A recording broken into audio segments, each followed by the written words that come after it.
കോൺഗ്രസ് ദുർബലപ്പെട്ടാൽ രാജ്യത്ത് വർഗീയ ശക്തികൾ വളരുമെന്ന് കെ മുരളീധരൻ പറഞ്ഞു. തൊടിയൂർ കോൺഗ്രസ് മണ്ഡലം കമ്മിറ്റി ഓഫീസ് ഉദ്ഘാടനം ചെയ്ത് സംസാരിക്കുകയായിരുന്നു അദ്ദേഹം.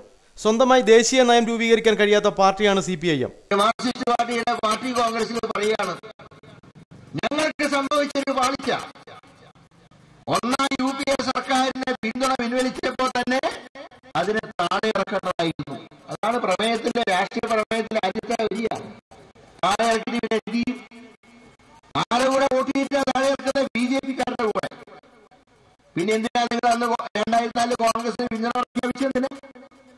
BJP അധികാരത്തിൽ നിന്ന് മാറ്റി നിർത്താൻ വേണ്ടി കോൺഗ്രസിനെ പിന്തുണച്ച ഇടതുപക്ഷം അതേ BJP-യുടെ കൂടെ നിന്ന് ഞങ്ങൾക്ക് കോൺഗ്രസിന് താഴെ ഇറക്കാൻ കഴിഞ്ഞില്ലല്ലോ എന്നുള്ള ദുഃഖമാണ് 20ാം പാർട്ടി കോൺഗ്രസിൽ അവർ പ്രകടിപ്പിക്കുന്നത്. അതാണ് ഞാൻ പറഞ്ഞൊരു വ്യക്തമായിട്ടുള്ള നയം ഇന്ത്യയിലെ പ്രതിപക്ഷ കക്ഷികൾക്കില്ല.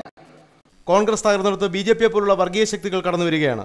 ഒരു വർഷക്കാലത്ത് ഉമ്മൻചാണ്ടി സർക്കാരിന്റെ ഭരണം കേരളത്തിന്റെ വികസനത്തിന് നാന്ദി കുറിച്ചെന്നും നെയ്യാറ്റിങ്കര തെരഞ്ഞെടുപ്പ് കഴിയുന്നതോടെ കൂടുതൽ MLA-മാർ UDF പാളയത്തിൽ എത്തിച്ചേരുമെന്നും മുരളീധരൻ പറഞ്ഞു. മണ്ഡലം പ്രസിഡന്റ് ചുറ്റുമൂല നാസർ അധ്യക്ഷനായി. Thodiyoor Ramachandran, KG Ravi, R Rajasekharan, CR Mahesh എന്നിവർ സംസാരിച്ചു. ചടങ്ങിൽ മുതിർന്ന കോൺഗ്രസ് നേതാക്കന്മാരെ ആദരിക്കുകയും ചെയ്തു. News bureau, Karunagappally.